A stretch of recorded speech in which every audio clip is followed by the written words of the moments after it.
والصلاة والسلام على سيد الأنبياء والمرسلين وعلى آله وأصحابه أجمعين أما بعد أعوذ بالله من الشيطان الرجيم بسم الله الرحمن الرحيم قد أفلح من تزكى صدق الله العظيم۔ تو رمضان المبارک کے بہت سارے خصوصی اعمال ہیں۔ ان اعمال میں سے ایک عمل صدقۃ الفطر ہے، جس کو ہم اپنی زبان میں فطرہ کہتے ہیں۔ اللہ قرآن میں فرماتے ہیں قد افلح من تزکا، کامیاب ہو گیا وہ شخص جس نے زکوٰۃ ادا کی۔ بعض صحابہ کا یہ کہنا ہے کہ یہاں تزکا سے مراد زکوٰۃ نہیں بلکہ صدقۃ الفطر ہے۔ اب اس آیت کا ترجمہ یہ ہوگا قد افلح من تزکا، کامیاب ہو گیا وہ شخص جس نے صدقۃ الفطر ادا کیا۔ تو صدقۃ الفطر کے متعلق کچھ احکامات ہیں کہ صدقۃ الفطر کا حکم کیا، کس پر ہے، کس کو دینا ہے، کن کی طرف سے دینا ہے، کیا دینا ہے، کیسے دینا ہے اور کب دینا ہے۔ صدقۃ الفطر کا حکم کیا ہے؟ ہمارے علماء احناف کا اس بات پر اتفاق ہے کہ صدقۃ الفطر واجب ہے۔ صدقۃ الفطر واجب ہے کس پر؟ جس مرد یا عورت کے پاس زکوٰۃ کا نصاب ہو۔ اور گزشتہ ہفتے سے پہلے ہفتے ہمارے سامنے زکوٰۃ کا نصاب آیا تھا کہ زکوٰۃ کا نصاب اگر صرف سونا ہے تو 87 گرام، چاندی کچھ نہیں، روپیے پیسے کچھ نہیں، صرف سونا ہے تو زکوٰۃ کا نصاب ہے 87 گرام سونا۔ اور اگر صرف چاندی ہے، روپیے اور پیسے، سونا کچھ نہیں، تو اس کا نصاب ہے 612 گرام۔ اور تھوڑا سونا ہو، تھوڑی چاندی ہو، روپیے پیسے ہو، تو پھر اس وقت اس کا نصاب بنے گا 612 گرام چاندی کی قیمت۔ اور 612 گرام چاندی کی قیمت آپ تقریباً 40,000 روپئے سمجھ لیں کہ جس مرد یا عورت کے پاس 40,000 روپئے کی مالیت ہو، چاہے سونے کی شکل میں ہو، چاندی کی شکل میں ہو، روپیے اور پیسے کی شکل میں ہو، یا ضرورت سے زائد کوئی سامان ہے اس کی قیمت 40,000 روپئے ہو، پھر اس پر سال گزرے نہ گزرے، اس پر صدقۃ الفطر واجب ہے۔ زکوٰۃ میں سال کا گزرنا شرط ہے، صدقۃ الفطر میں سال کا گزرنا شرط نہیں ہے۔ جس مرد یا عورت کے پاس 40,000 روپئے کی مالیت ہو، پھر اس پر سال گزرے نہ گزرے، صدقۃ الفطر اس پر واجب ہے۔ زکوٰۃ یہ مال کا میل ہے اور صدقۃ الفطر یہ جان کا میل ہے۔ زکوٰۃ مال کا میل اور صدقۃ الفطر جان کا میل۔ اسلام میں بہت سارے صدقات ہیں، کبھی نفل صدقہ دے دیتے ہیں، بیمار بھی ہے تو صدقہ دے رہے ہیں۔ حرام رقم پاس میں آ گئی، سود کی رقم، تو اس کو بغیر ثواب کی نیت سے صدقہ کرنا واجب ہے۔ بغیر ثواب کی نیت سے صدقہ کرنا ہی ضروری ہے۔ تو اسلام میں بہت ساری قسم کے صدقات ہیں، ان صدقات میں سے ایک صدقہ صدقۃ الفطر ہے۔ تو جس مرد یا عورت کے پاس 40,000 روپئے کی مالیت ہو، پھر اس پر سال گزرے نہ گزرے، یا ضرورت سے زائد گھر میں سامان ہے، ضرورت سے زائد جو ہمارے استعمال میں نہیں ہے، اپنی زبان میں کہے کہ جو ہمارے کام میں نہیں آتا، اس کی قیمت اگر 40,000 روپے ہو جائے تو صدقۃ الفطر واجب ہے۔ ایک صحابی کہتے ہیں کہ نبی صلی اللہ علیہ وسلم نے صدقۃ الفطر کو اس طرح بیان فرمایا: زکوٰۃ الفطر صاع من تمر او صاع من شعیر علی العبد والحر والذکر والانثی والصغیر والکبیر من المسلمین، کہ صدقۃ الفطر واجب ہے آزاد کی طرف سے، غلام کی طرف سے، بچے کی طرف سے، بڑے کی طرف سے، مرد پر اور عورت پر۔ اپنی زبان میں کہیں گے ہمارے ماتحت میں جتنے لوگ ہیں سب کی طرف سے صدقۃ الفطر دے دیں۔ البتہ جو بالغ بچے ہیں ان کی طرف سے صدقۃ الفطر دینا واجب تو نہیں ہے، لیکن علماء نے لکھا ہے کہ دینا چاہیے۔ تو صدقۃ الفطر واجب ہے آزاد پر، اپنی طرف سے بھی اور غلام کی طرف سے بھی، بچوں کی طرف سے بھی، بڑوں کی طرف سے بھی، مردوں کی طرف سے بھی اور عورتوں کی طرف سے بھی، تمام مسلمانوں میں سے۔ اب یہ کہ صدقۃ الفطر میں کیا دینا چاہیے، تو گزشتہ کئی سالوں سے ہم یہ باتیں سن رہے ہیں کہ صدقۃ الفطر میں احادیث میں 5 چیزوں کا تذکرہ ہے۔ صدقۃ الفطر میں احادیث میں 5 چیزوں کا تذکرہ ہے کہ 5 چیزوں میں سے کوئی ایک چیز صدقۃ الفطر میں دی جائے۔ کون سی ہے وہ 5 چیزیں؟ تو کھجور، جو، کشمش، پنیر اور گیہوں۔ کھجور، جو، کشمش، پنیر اور گیہوں۔ کتنا دینا چاہیے؟ تو اگر ہم صدقۃ الفطر میں گیہوں دے رہے ہیں تو پھر ایک آدمی کی طرف سے 1.25 کلو گیہوں یا 1.25 کلو گیہوں کی بازار کی قیمت، اگر صدقۃ الفطر گیہوں سے دیا جا رہا ہے تو ایک آدمی کی طرف سے 1.25 کلو گیہوں یا 1.25 کلو گیہوں کے بازار کی قیمت۔ آپ سوچ رہے ہیں بار بار بازار کیوں؟ وہ بازار اس لیے کہا جا رہا ہے کہیں ہمارے ذہن میں کنٹرول نہ آ جائے، تو 3 روپے میں ایک اور 10 روپے میں پورا گھر ہو جائے گا۔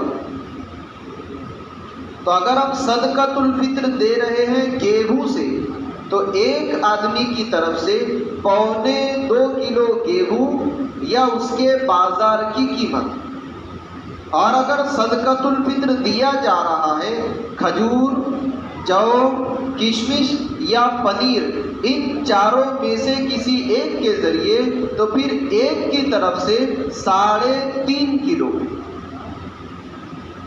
اگر گیہوں دے رہے تو ایک کی طرف سے 1.25 کلو، کھجور، جو، کشمش، پنیر، ان چاروں میں سے کوئی ایک دے رہے تو پھر ایک کی طرف سے 3.5 کلو۔ آپ میں سے کوئی سوچے شاید بھول گئی، گیہوں 1.25، کھجور 3.5، بھولے نہیں۔ اب تیسری مرتبہ پھر سنو، اگر صدقۃ الفطر میں گیہوں دیا جا رہا ہے تو ایک کی طرف سے 1.25 کلو یا 1.25 کلو گیہوں کے بازار کی قیمت، اور اگر کھجور یا اس کے علاوہ کوئی اور چیز دی جا رہی ہے تو ایک کی طرف سے 3.5 کلو۔ اچھا، صدقۃ الفطر میں اب ہم کیا دیں گے؟ تو آج بھی بعض لوگ بیچارے گیہوں میں اٹکے ہوئے ہیں، حالانکہ اس سے زائد خرچہ کریں گے ہم لوگ، اس سے زیادہ خرچہ کریں گے، اس کو کپڑے بنا، اس کو پیسے دے۔ بہت دھیان سے سنیں، صدقۃ الفطر کیوں دینا ہے؟ اگر یہ سمجھ میں آ گیا تو پھر کھجور نہیں، آدمی کشمش کا نصاب دے گا۔ صدقۃ الفطر کیوں دینا ہے؟ احادیث میں صدقۃ الفطر دینے کی 2 علتیں بیان کی گئی، 2 اسباب بیان کیے گئے، 2 وجہ۔ صدقۃ الفطر کیوں دینا ہے؟ نمبر 1 طہرۃ للصائم، صدقۃ الفطر اس لیے دینا ہے کہ روزے دار کے روزے میں جو کمی رہ گئی، روزے دار کے روزے میں جو کمی رہ گئی صدقۃ الفطر دینے سے وہ کمی ختم ہو جائے گی۔ صدقۃ الفطر کیوں دینا ہے؟ اس کی ایک وجہ یہ ہے طہرۃ للصائم کہ روزے دار کے روزے میں جو کمی رہ گئی وہ کمی صدقۃ الفطر سے پوری ہو جائے گی۔ اب ہم میں سے کوئی سوچے چلو اللہ کا شکر ہے میں تو بچ گیا، میں نے تو روزہ ہی نہیں رکھا، روزے میں کمی کیسے آئے گی؟ روزے میں کمی تو اس کی آئے گی جو رکھے گا۔ چلو بھائی اللہ کا شکر ہے اپن بچ گئے۔ ہماری شریعت میں بچنا نہیں ہے، جو بچا سمجھو وہ پھنس گیا۔ یہاں بچنے والا پھنس جاتا ہے اور ہم یہ سمجھے دیکھو نا وہ تو پھنس گیا، نہیں سمجھو وہ بچ گیا۔ تو صدقۃ الفطر دینے کی ایک وجہ یہ طہرۃ للصائم کہ روزے دار کے روزے میں جو کمی رہ گئی، جو نقص رہ گیا، وہ کمی اور نقص صدقۃ الفطر دینے سے ختم ہو جائے گا۔ نمبر 2 طعمۃ للمساکین، صدقۃ الفطر اس لیے دینا ہے تاکہ غریب اپنے کھانے کا انتظام کر لے۔ لیکن بعض علماء نے یہ لکھا ہے کہ صدقۃ الفطر اس لیے دینا ہے تاکہ غریب اور مفلس لوگ، مسکین لوگ عید کی خوشیاں ہمارے ساتھ منا سکیں۔ صدقۃ الفطر دینے کی دوسری وجہ طعمۃ للمساکین کہ غربا، مساکین، مفلسین، ضرورت مند لوگ عید کی خوشیاں ہمارے ساتھ منائیں۔ اب اگر ہم صدقۃ الفطر گیہوں سے دیتے ہیں تو گیہوں کیا کلو ہے؟ اگر ہم 26 روپے والے لیتے ہیں تو 26 روپے کلو گیہوں اگر ہم دیکھیں تو 1.25 کلو 46 روپے کے ہوں گے۔ آپ لوگ سوچ رہے ہیں ہم بھائی بڑا کلیجہ کر لیتے، 46 کیوں 50 روپے کر لو۔ اب ہمارے گھر میں اگر 3 یا 4 لوگ ہیں تو 3 لوگوں کا صدقۃ الفطر 150 روپے اور 4 لوگوں کا صدقۃ الفطر 200 روپے۔ اب یہ 150-200 روپے لے کر آپ ایک غریب کے پاس جاؤ اور اس سے کہو یہ رکھ لے، اپنی ضرورت پوری کر لینا۔ اپنے دل پر ہاتھ رکھ کر پوچھو 150 روپے میں ضرورت پورا کرنا تو دور کی بات، 150 روپے میں افطاری کا سامان بھی نہیں آتا، کیا ضرورت پوری کرے گا؟ جب ہم 150 روپے لے کر ایک غریب کے پاس جائے اور اس سے کہے یہ لے اپنی ضرورت پوری کر لینا، وہ سوچے گا یہ تو ضرورت مند دکھ رہا۔ تو خلاصہ یہ ہے کہ گیہوں سے اگر ہم صدقۃ الفطر دیتے ہیں تو حکم پورا ہو جائے گا، لیکن غریب لوگ عید کی خوشیاں ہمارے ساتھ نہیں منا سکتے، منا ہی نہیں سکتے۔ وہ اگر ہمارے گھر میں 6 لوگ بھی ہیں تو صدقۃ الفطر کتنا ہوگا؟ 300 روپے۔ 300 روپے میں پورا گھر نہیں، وہ اپنے چھوٹے بچے کے واسطے بھی کپڑے نہیں لا سکتا، کیا عید کی خوشیاں ہمارے ساتھ منائے گا غریب آدمی؟ تو اب کرنا کیا ہے؟ تو اب ہم کو صدقۃ الفطر کا نصاب بدلنا ہے۔ باہر جا کر یہ نہ کہے کہ انہوں نے یہ بولے کہ کیوں دینا حرام ہے۔ حرام اور حلال کی بات نہیں ہو رہی۔ صدقۃ الفطر میں 5 چیزوں کا تذکرہ ہے، کون سی چیز اور کون سا نصاب پر عمل کرنے سے غریبوں کا زیادہ فائدہ ہوگا یہ سوچنا چاہیے۔ تو گیہوں دینے سے تو غریبوں کی ضرورت پوری ہونے والی نہیں، اب کیا کرو؟ نصاب بدل دو۔ اب ہمارے پاس یا تو جو ہے یا کھجور ہے یا کشمش ہے، اب جاؤ امراوتی میں اگر آپ لیں گے چھلکے والی تو 50 روپے، 60 روپے، 70 روپے، اور بغیر چھلکے والی 100 روپے۔ اپنے یہاں کیا ہے نہیں معلوم۔ کھجور اگر آپ لیتے ہیں تو کھجور کے بھاؤ 50 روپے، 60 روپے سے شروع ہو رہے ہیں، اس کو شروع پر ہی رکھ دو۔ زیادہ اوپر لے جائیں گے تو پھر 900 روپے کلو اور 1200 روپے کلو، تو 3.5 کلو کتنے کے ہو رہے ہیں؟ اور پہلی مرتبہ اتنا دیں گے تو ایک قسم کا دل کو دھکا لگے گا۔ تو ابھی ہم یہ 50 روپے بھی چھوڑ دیتے اور وہ 1200-1300 روپے بھی چھوڑ دیتے۔ اکثر لوگ 100 روپے 150 روپے کلو کی کھجور استعمال کرتے ہیں اکثر لوگ۔ تو ہم یہ سمجھ لیں کہ 100 روپے کلو کی کھجور، 3.5 کلو کھجور ہوگی 350 روپئے کی. ہمارے گھر میں اگر 3 لوگ ہیں تو 150 روپئے، 4 لوگ ہیں تو 1400 روپئے. اب جب یہ 1400 روپئے کی رقم لے کر ہم ایک غریب کے پاس جائیں گے اور غریب سے یہ کہیں گے یہ لے اپنی ضرورت پوری کر لے، ہم میں کا ہر عقل مند آدمی اس بات کی تصدیق کرے گا، اس بات کا اقرار کرے گا کہ وہ غریب آدمی 1400 روپئے میں اپنے لیے نہ صحیح لیکن اپنے بچوں کے لیے کچھ نہ کچھ کرے گا. وہ اپنے لیے بھلا ہی کپڑے نہ بنائیں لیکن 1400 روپئے میں اس کے بچوں کے کپڑے آ جائیں گے. تو اگر ہم صدقۃ الفطر میں کھجور دیتے ہیں تو کچھ نہ کچھ درجے میں وہ غریب آدمی عید کی خوشیاں ہمارے ساتھ منا سکتا ہے کھجور دینے کی صورت میں. اور اگر ہم کشمش دیں تو ایک آدمی کی طرف سے 3.5 کلو. اب کشمش کے بھاؤ بولے 240 روپئے سے لے کر 260، تو 40 بھی چھوڑ دو اور ادھر 80 بھی چھوڑ دو، 250 روپئے کلو. 250 روپئے کلو کی جب کھجور کشمش ہوگی تو 3.5 کلو تقریباً 950 روپئے. اور ہم تو سب سخی لوگ ہیں، بولے 950 کیوں، ایسا کرو 1000 کر لو. اب گھر میں اگر 3 ہے تو 3000، 4 ہے تو 4000. یہ 4000 روپئے لے کر جب ہم ایک غریب کے پاس جائیں گے اور اس سے کہیں گے لے اپنی ضرورت پوری کر لیں. حقیقی بات یہ ہے کہ جب ہم صدقۃ الفطر کشمش سے دیں گے تو غریب آدمی عید کے دن ہمارے سے زیادہ خوش نظر آئے گا. تو لوگ بولتے ہیں نا پیسہ بولتا ہے، یہ پیسے کے اثرات ہیں. اگر ہم صدقۃ الفطر گیہوں سے دیتے ہیں تو غریب اپنی ضرورت پوری کر ہی نہیں سکتا.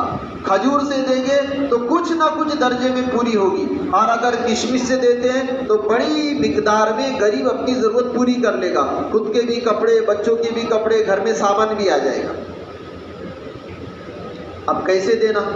تو اس کی صورت یہ ہے کہ جو اعلیٰ درجے کے مالدار ہے وہ تو کشمش دے. اور برا لگے معاف کرنا، حقیقت یہ ہے کہ اعلیٰ درجے کا مالدار اگر صدقۃ الفطر میں گیہوں دیتا ہے تو یہ ناشکرا ہے، یہ تو بخیل اور کنجوس ہے، ایسا لگتا ہے یہی مستحق ہے. تو اعلیٰ درجے کا مالدار صدقۃ الفطر میں اگر گیہوں دے تو یہ اس کے حریص ہونے کی، بخیل ہونے کی اور ناشکرا ہونے کی علامت اور نشانی ہے. تو اعلیٰ درجے کے مالدار صدقۃ الفطر میں کشمش دے، متوسط درجے کے مالدار صدقۃ الفطر میں کھجور دے، اور بیچارے جو ہے تو صاحب نصاب ان پر صدقۃ الفطر واجب ہے، ان کو دینا ہے لیکن ان کے پاس نہیں ہے، ایسے لوگ اگر صدقۃ الفطر میں گیہوں دے دیں کوئی حرج نہیں. لیکن اعلیٰ درجے کے مالدار کشمش ہی دے، متوسط یعنی درمیانی درجے کے مالدار کھجور دے، اور جو بہت نیچے درجے کے ہے تو مالدار صدقۃ الفطر واجب ہے لیکن ان کا خود کا ٹھکانہ نہیں، ایسے لوگ صدقۃ الفطر میں اگر 2.25 کلو گیہوں یا اس کے بازار کی قیمت دے دے تو پھر کوئی حرج نہیں.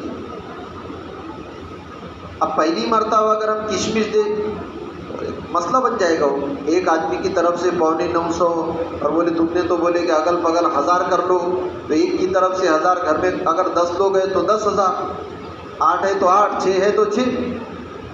پھر زکوٰۃ کی رقم الگ نکالنا، صدقۃ الفطر الگ نکالنا. تو صدقۃ الفطر میں کشمش کو اتنا سنا کہ زکوٰۃ ہی بھول گئے. زکوٰۃ الگ فرض ہے، صدقۃ الفطر الگ واجب ہے. زکوٰۃ فرض ہے، صدقۃ الفطر واجب ہے، دونوں الگ الگ عبادتیں ہیں. تو پہلی مرتبہ اگر ہم صدقۃ الفطر میں کشمش دیں گے تو ایک قسم کا بار، ایک قسم کا بوجھ محسوس ہوگا. تو جو متوسط درجے کے مالدار ہیں یہ ان کے لیے، اعلیٰ درجے کے جو مالدار ہیں وہ تو کشمش ہی دینا ہے. جو متوسط درجے کے مالدار ہیں جنہوں نے ہمت کر لی کہ میں بھی ذرا ارادہ کرتا کشمش کا، ارادے بہت اچھے ہیں لیکن ایسا کرو کہ اپنی طرف سے کشمش دے دو اور بیوی بچوں کی طرف سے کھجور دے دو. دوسری صورت، اپنی طرف سے کشمش دے دو، بیوی کی طرف سے کھجور دے دو اور بچوں کی طرف سے گیہوں دے دو. صدقۃ الفطر کا احادیث میں جو نصاب آیا ہے، جن چیزوں کا تذکر آیا ہے، سب پر عمل بھی ہو جائے گا اور غریب کی بڑی ضرورت پوری بھی ہو جائے گی. تو صدقۃ الفطر واجب ہے. جس آدمی کے پاس 40,000 روپئے سونا چاندی روپیہ پیسہ ہو یا کوئی سامان زائد ہو، اس کی قیمت اتنی ہو، سال گزرے نہ گزرے صدقۃ الفطر واجب ہے. کیا دینا ہے؟ یہ 5 چیزوں میں سے کوئی ایک چیز دینا ہے. اب دینا کس کو ہے؟ تو جو لوگ زکوٰۃ کے مستحق ہیں وہ لوگ صدقۃ الفطر کے بھی مستحق ہیں. زکوٰۃ کے وقت میں یہ بات بتلائی گئی تھی، ہمارا سگا بھائی سگی بہن، سگا بھائی سگی بہن اگر ضرورت مند ہے اس کو دے دو. ویسا بھی کتنے لوگ اپنے بھائیوں کو رشتہ داروں کو رمضان میں کپڑے بناتے ہیں. نیت کر لو صدقۃ الفطر کی، بنا دو کپڑے. نیت کر لو صدقۃ الفطر کی، دے دو شیرخرمے کا سامان. نیت کر لو صدقۃ الفطر کی، دے دو کرانہ. یا نیت صدقۃ الفطر کی کرو، پیسے دے دو. تو خلاصہ نکلا کہ سگا بھائی سگی بہن اس کو زکوٰۃ بھی دے سکتے، صدقۃ الفطر بھی دے سکتے. جب سگا بھائی سگی بہن کو دے سکتے تو ان کے بچوں کو بھی دے سکتے. سگا چچا سگی پھوپھی ان کو صدقۃ الفطر اور زکوٰۃ دونوں دے سکتے. شرط یہ ہے کہ مستحق ہو. جب ان کو دے سکتے تو ان کے بچوں کو بھی دے سکتے. سگا ماموں سگی خالہ اگر ضرورت مند ہے تو ہم ان کو زکوٰۃ بھی دے سکتے ہیں اور صدقۃ الفطر بھی دے سکتے ہیں. جب ماموں اور خالہ کو دے سکتے ہیں تو ممیرے اور خلیرے بھائی کو بھی دے سکتے، بھائی بہن کو. تو پہلے اپنے رشتہ دار، گزشتہ یہ بات بتلائی گئی تھی، ہمارے ایک بزرگ گزرے ہیں الشیخ ابو حفص کبیر رحمۃ اللہ علیہ. انہوں نے ایک بات لکھی ہے کہ آدمی اپنے قریبی رشتہ داروں کو چھوڑ کر، آدمی اپنے قریبی رشتہ داروں کو چھوڑ کر محلے پڑوس میں، گاؤں واڑے میں ادھر ادھر اگر زکوٰۃ اور صدقے کی رقم دے تو اس کا صدقہ مکمل نہیں ہوگا. اگر یہ کہا جائے کہ اس کا صدقہ قبول نہیں ہوگا تو بھی غلط نہیں ہے. پہلے اپنے حقیقی یعنی سگا بھائی سگی بہن، سگا چچا سگی پھوپھی، سگا ماموں سگی خالہ، جو قریبی رشتہ دار ہیں پہلے ہی، ان میں کوئی مستحق نہیں. پھر محلے پڑوس والے، محلے پڑوس میں کوئی مستحق نہیں، پھر گاؤں والے، پھر اپنا علاقہ. یہ ترتیب ہے. ایک بزرگ گزرے ہیں امام شابی رحمۃ اللہ علیہ، انہوں نے بڑی عجیب بات لکھی. جو لوگ صدقہ اور زکوٰۃ دیتے ہیں وہ ذرا دھیان سے سنو. امام شابی رحمۃ اللہ علیہ نے لکھا ہے کہ صدقہ دینے والا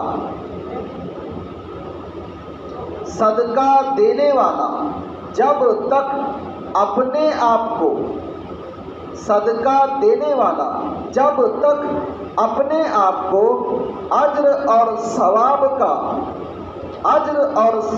کا اس غریب سے زیادہ مستحق نہ سمجھے جو غریب صدقے کا مستحق ہے. کیا مطلب؟ جیسے ہم یہ سمجھتے ہیں کہ وہ غریب صدقے کا مستحق ہے اور محتاج ہے، اس سے زیادہ ہم اجر اور ثواب کے محتاج ہیں. جیسے غریب مال کا محتاج، صدقہ دینے والا اجر اور ثواب کا محتاج. اگر ہم نے ایسا نہیں سمجھے صدقہ دینے والوں نے تو امام شابی رحمۃ اللہ علیہ نے لکھا ہے، ان کا یہ کہنا ہے کہ وہ صدقہ مرنے کے بعد اس کے منہ پر مار دیا جائے گا. اور اگر آدمی اپنے آپ کو اجر اور ثواب کا مستحق نہ سمجھے تو اس کا صدقہ ضائع کر دیا جاتا ہے، ضائع کر دیا جائے گا اور پھر مرنے کے بعد اس کے منہ پر مار دیا جائے گا. تو جہاں صدقہ لینے والا صدقے کا مستحق ہے، دینے والا اجر اور ثواب کا مستحق ہے. قرآن کہتا ہے کہ تم اپنے صدقے کو، اپنے زکوٰۃ کو، اپنی عطیے اور تحفے کو، اپنی عبادتوں کو احسان جتلا کر اور تکلیف دے کر برباد مت کرو. احسان جتا کر اور تکلیف دے کر برباد مت کرو. اس کے علاوہ بھی بہت سارے فائدے ہیں. ایک روایت میں یہ ہے کہ صدقہ دینا وہ برائیوں کے 70 دروازوں کو بند کر دیتا ہے. صدقہ دینا، صدقہ نکالنا برائیوں کے 70 دروازوں کو بند کر دیتا ہے. ایک روایت میں یہ ہے کہ 70 بلائیں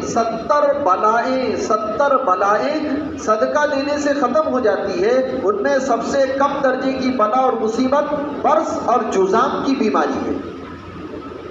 علماء نے یہاں تک لکھا ہے کہ جو آدمی ہر نماز کو جانے سے پہلے، بہت دھیان سے سنیں، جو آدمی ہر نماز کو جانے سے پہلے کچھ نہ کچھ صدقہ نکالے، اس کو انشاءاللہ کبھی مہلک بیماری نہیں ہوگی۔ برس اور جذام کتنی مہلک بیماری ہے؟ تو بعض علماء نے یہ لکھا ہے، بعض صحابہ کا بھی قول ہے کہ ہر نماز کو جانے سے پہلے کچھ نہ کچھ چاہے 1 روپیہ 2 روپیے ہو، صدقہ نکال دیا کریں گے سب ایسا۔ یہ تو صدقۃ الفطر کے متعلق کچھ باتیں تھیں۔ ایک ابھی مبارک رات آئے گی ہمارے سامنے 27ویں شب، بعض لوگ اس کو شب قدر کہتے ہیں، اس دن بھی ہم سمجھیں گے اس رات کو شب قدر نہیں کہنا۔ کیوں نہیں کہنا؟ وہ ہم 27ویں شب میں سمجھیں۔ پھر ایک رات آئے گی لیلۃ الجائزہ، چاند رات، بدلے کی رات، اس رات کا نام ہے شب مغفرت کی رات۔ آپ لوگ 27ویں شب میں عبادت کرو نہ کرو، 27ویں شب میں عبادت کرو نہ کرو، لیکن چاند رات میں عبادت کرنے کو آج ہی طے کر لو۔ کریں گے ایسا؟ بڑی بات یہ ہے اور صحیح بات یہ ہے کہ چاند رات، کل کی عید ہوگی تو آج کی رات، چاند رات 27ویں شب سے اجر اور ثواب میں بڑی ہوئی ہے۔ لیکن ہم لوگ چاند رات کا اہتمام نہیں کرتے۔ عورتیں بیٹھتی ہیں بیچاری مہندی لگاتی ہوئی ہے، اور مرد شیر قرمے کا سامان تیار کرتے ہوئے بیٹھتے ہیں، پوری رات ضائع ہو گئی۔ وہ شیر قرمے اور مہندی کی وجہ سے اتنی بڑی خیر سے محروم رہ گئے۔ تو یہ تو ہمارا پھر ایک مسئلہ آئے گا ہمارا عید کا۔ اب عید کی نماز جیسے بھی ہوگی تو اول وقت کی، اس لیے کوشش یہ کریں کہ آپ فجر، جیسے ابھی رمضان میں ہم لوگ تہجد میں اٹھتے ہیں، سحری کے وقت میں اٹھتے ہیں، عید کا ایک دن رہے گا اس دن بھی تھوڑا سا پہلے اٹھ جائیں، اپنی ضرورتوں سے فارغ ہو کر فجر کی نماز سے پہلے ہی غسل وغیرہ سے فارغ ہو جائیں، اور فجر کی نماز کو جب آئے تو عید کے تیاری سے آنا۔ جو بھی وقت طے ہوگا ایک دن پہلے بتلا دیا جائے گا، لیکن کوشش یہ کریں کہ عید کے دن فجر کی نماز کو ہم عید کی تیاری سے آئیں۔ اللہ تعالیٰ عمل کی توفیق عطا فرمائے۔